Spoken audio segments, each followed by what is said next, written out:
Hello to all students. आज हम discuss करेंगे हमारे डी ब्लॉक एलिमेंट्स के कुछ इंपॉर्टेंट कंपाउंड्स। ये वाला टॉपिक हमारा CDLU के सिलेबस के अकॉर्डिंग BSc थर्ड सेमेस्टर के लिए इनऑर्गेनिक के सेक्शन ए के अंदर इंक्लूडेड है।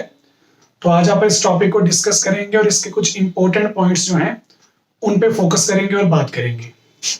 तो सबसे पहले हम कंपाउंड हमारा डिस्कस कर रहे हैं निकल टेट्रा कार्बोनिल, जो हमारा NiCO4 है। इसका कॉमन नेम होता है निकल टेट्रा कार्बोनिल। जब भी हम यहाँ पे किसी कंपाउंड के बारे में डिस्कशन करेंगे तो उस कंपाउंड की हमें प्रिपरेशन पढ़नी है, उसकी जो प्रॉपर्टीज होंगी वो प्रॉपर्टीज डिस्कस करेंगे।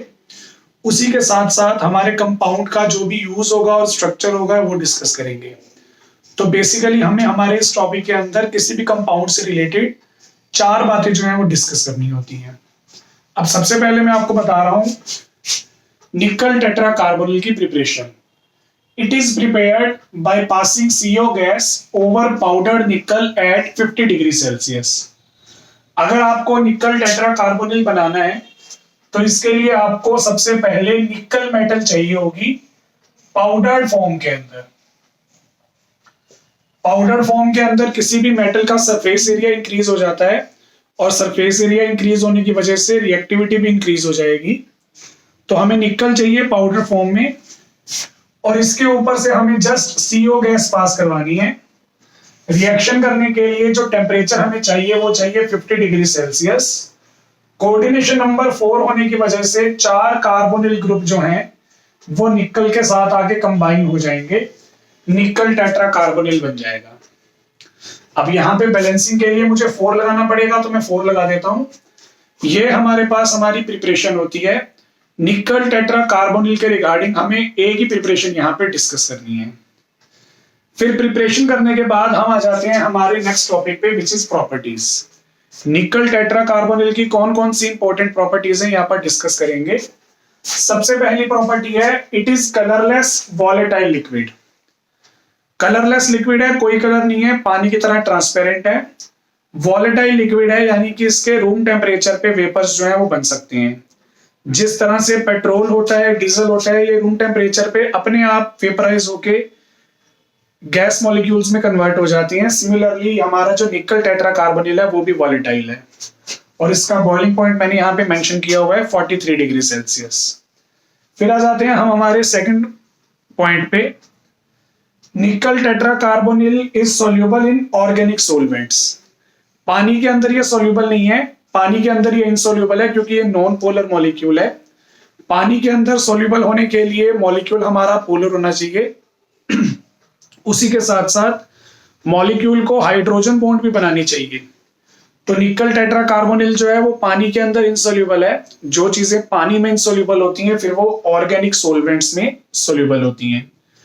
ऑर्गेनिक सोलवेंट्स में मैंने यहाँ पे पर्टिकुलरली कौन से कंसीडर किए हैं, एल्कोहल है, बेंजीन है और ईथर है। फिर हमारे पास हमारी थर्ड प्रॉपर्टी आती है निकल टेट्रा कार्बोनिल के बारे में बता रहे हैं इट डीकंपोजेस एट 200 डिग्री सेल्सियस। अगर मैं निकल टेट्रा कार्बोनिल ले लेता हूं और इसको हीट करता हूं 200 डिग्री सेल्सियस तक, तो 200 डिग्री सेल्सियस तक आते आते ये डीकंपोज हो जाएगा और डीकंपोज होके ये हमें प्योर निकल और 4 कार्बन मोनोऑक्साइड के मॉलिक्यूल जो है वो दे देगा। मतलब निकल टेट्रा कार्बोनिल हमारा डीकंपोज हो गया। जिस रेशो में हमने निकल और कार्बोनिल को आपस में कंबाइन किया था उसी रेशो में डीकंपोज होके ये हमें वापस मिल जाएगा। तो डीकंपोजिशन रिएक्शन जो है वो 200 डिग्री पे होती है। 200 डिग्री से पहले ये स्टेबल है, ये डीकंपोज नहीं होगा। फिर आती है हमारे पास हमारी फोर्थ रिएक्शन या fourth property, it readily combines with Cl2। तो हमारा जो निकल टेट्रा कार्बोनिल है वो Cl2 के साथ फटाफट कंबाइन होगा। कंबाइन होने का मीनिंग है यहाँ पे कि ये Cl2 के साथ रिएक्ट करेगा।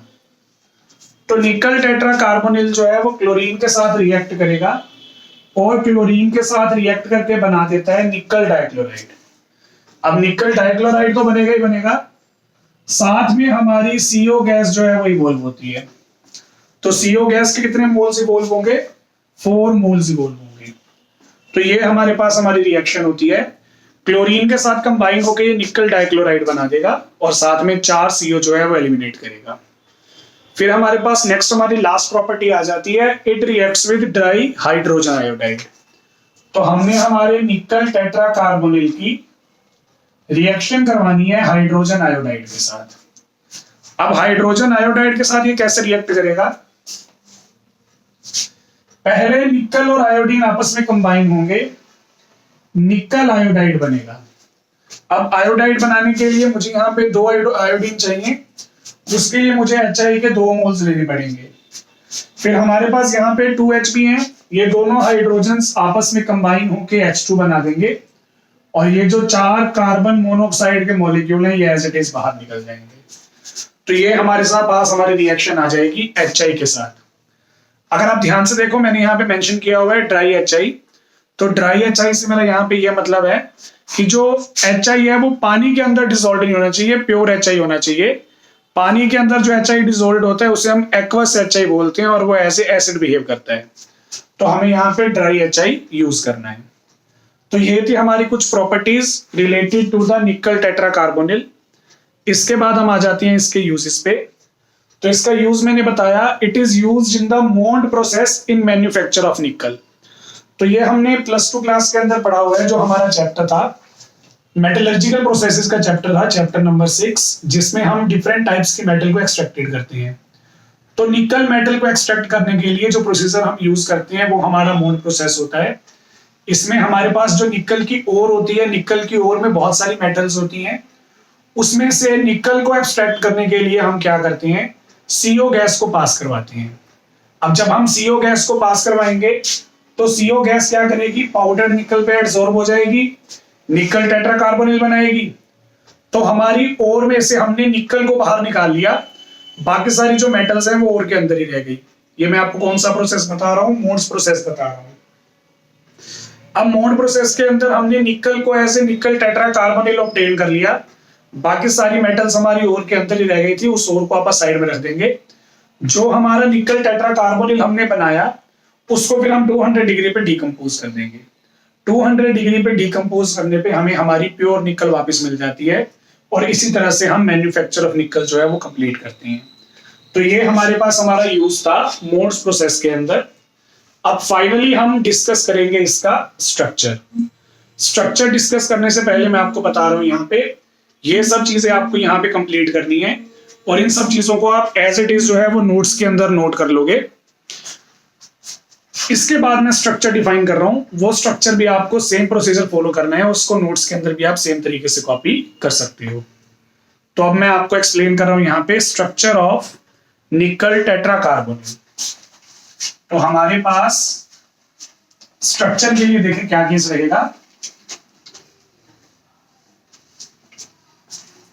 अब स्ट्रक्चर में यहां पे एक्सप्लेन कर रहा हूं, मैंने आपको कोऑर्डिनेशन चैप्टर के अंदर निकल टेट्रा कार्बोनिल का स्ट्रक्चर ऑलरेडी एक्सप्लेन कर दिया है, लेकिन फिर भी मैं इसको यहां पे दोबारा एक्सप्लेन कर रहा हूं, तो आप इसको आराम से समझिए। निकल टेट्रा कार्बोनिल में सबसे पहले हमें निकल की ऑक्सीडेशन स्टेट ढूंढनी है। तो हम यहां पे लिखेंगे ऑक्सीडेशन स्टेट ऑफ निकल। अब निकल की ऑक्सीडेशन स्टेट पता नहीं है तो एक्सएज्यूम कर लेता हूं, कार्बोनिल हमारा न्यूट्रल लिगेंड है तो इसकी ऑक्सीडेशन स्टेट 0 मान लेता हूं। तो हमारे पास टोटल हो जाएगा x + 0। ये हमारा अंदर का चार्ज है, कोऑर्डिनेशन स्फीयर पे टोटल चार्ज है 0, तो ये 0 के इक्वल आएगा। तो यहां से हमारे x की वैल्यू क्या आ जाएगी, 0 आ जाएगी। मतलब निकल टेट्रा कार्बोनिल में जो हमारा निकल है उसकी ऑक्सीडेशन स्टेट 0 होती है। अब हमें एटॉमिक नंबर पता है निकल का एटॉमिक नंबर जो है वो 28 है। तो यहां से निकल की इलेक्ट्रॉनिक कॉन्फ़िगरेशन क्या आ जाएगी, आर्गन 3d8 4s2। अब हमें इस कॉन्फ़िगरेशन को यूज करके स्ट्रक्चर जो है वो डिफाइन करना है। तो पहले मैं यहां पे बना रहा हूं निकल को ग्राउंड स्टेट के अंदर। ग्राउंड स्टेट में हमारे पास सबसे पहले होगा 3d ऑर्बिटल, उसके बाद होगा 4s ऑर्बिटल और फिर होगा हमारे पास हमारा 4p ऑर्बिटल। 3D में आ रहे हैं 8 इलेक्ट्रॉन्स, तो मैं 8 इलेक्ट्रॉन्स यहां पे फिल कर रहा हूं। S के अंदर आ रहे हैं 2 इलेक्ट्रॉन्स। ये निकल की यहां पे स्टेट है ग्राउंड स्टेट में। अब मैं यहां पे बात करूंगा एक्साइटेड स्टेट की। तो अगर आपने यहां पे नोट किया हो, निकल के साथ 4 कार्बोनिल है और कार्बोनिल जो है वो स्ट्रॉन्ग लिगेंड है। वीबीटी में हमने ये पढ़ा था, जो स्ट्रॉन्ग लिगेंड होते हैं वो फोर्सफुली पेयरिंग करवाते हैं। तो यहां पे भी हमारे जो निकल के इलेक्ट्रॉन्स हैं उनकी पेयरिंग हो जाएगी। तो ये वाला इलेक्ट्रॉन यहां पे आएगा एक्साइटेड स्टेट में और ये वाला यहां पे आएगा। पेयरिंग होने की वजह से हमारे पास एक्साइटेड स्टेट में ये कॉन्फ़िगरेशन आ जाएगी। तो 2 इलेक्ट्रॉन्स, 4 इलेक्ट्रॉन, 6 इलेक्ट्रॉन, ये यहां पे आके पेयरिंग करेगा 8 हो गए, ये यहां पे आके पेयरिंग करेगा 10 हो गए। तो हमारे पास यहां पे 10 इलेक्ट्रॉन्स हो गए। 4s हमारे यहां पे खाली है। फिर हमारे पास आ गया हमारा 4p ऑर्बिटल। अब देखिए पेयरिंग की वजह से हमारा जो d ऑर्बिटल है वो ऑक्यूपाई हो चुका है, कंप्लीटली ऑक्यूपाई। तो d ऑर्बिटल में हमारा लिगेंड जो है वो नहीं आ सकता। अब जब मैं निकल के साथ 4 कार्बोनिल अटैच करूंगा, तो 4 कार्बोनिल अटैच करने के लिए मुझे 4 एम्प्टी ऑर्बिटल चाहिए। वो 4 एम्प्टी ऑर्बिटल मुझे यहां मिलेंगे। तो मैं इन चारों ऑर्बिटल्स को यूज करूंगा हाइब्रिडाइजेशन के अंदर, और हाइब्रिडाइजेशन में यूज करते ही मैं चारों के चारों कार्बोनिल जो है वो इसमें फिल कर सकता हूं। तो ये तो मेरे निकल के इलेक्ट्रॉन्स हैं 3d10। 4s के अंदर पहला इलेक्ट्रॉन आएगा, मतलब पहला इलेक्ट्रॉन पेयर आएगा, ये पहला कार्बोनिल का पेयर है। फिर 4p के अंदर भी हमारे पास 3 इलेक्ट्रॉन्स आएंगे, 1, 2 और 3। तो हमने यहां पे कौन से 4 ऑर्बिटल यूज किए? 1 s ऑर्बिटल और 3 p ऑर्बिटल। तो हाइब्रिडाइजेशन आ जाएगी sp3। sp3 हाइब्रिडाइजेशन आ गई। sp3 हाइब्रिडाइजेशन के लिए शेप हमारे पास अवेलेबल है टेट्राहेड्रल। तो निकल टेट्रा कार्बोनिल की जो शेप बनेगी वो ये बनेगी, CO CO CO और ये CO, टेट्राहेड्रल ज्योमेट्री में। तो ये था हमारे पास हमारा स्ट्रक्चर का कंसेप्ट निकल टेट्रा कार्बोनिल के लिए। इसके साथ साथ आप ये भी बता सकते हो, सारे इलेक्ट्रॉन जो है निकल टेट्रा कार्बोनिल में वो पेयर्ड हैं। पेयर्ड होने की वजह से जो हमारा निकल टेट्रा कार्बोनिल है वो डायामैग्नेटिक होता है, और अगर ये डायामैग्नेटिक है तो इसकी मैग्नेटिक मोमेंट की वैल्यू आएगी 0। तो ये हमारे पास हमारा टॉपिक था निकल टेट्रा कार्बोनिल का। एक कंपाउंड हमने यहाँ पे डिस्कस कर लिया है, बाकी चीजें हम डिस्कस करेंगे नेक्स्ट लेक्चर में। Thank you.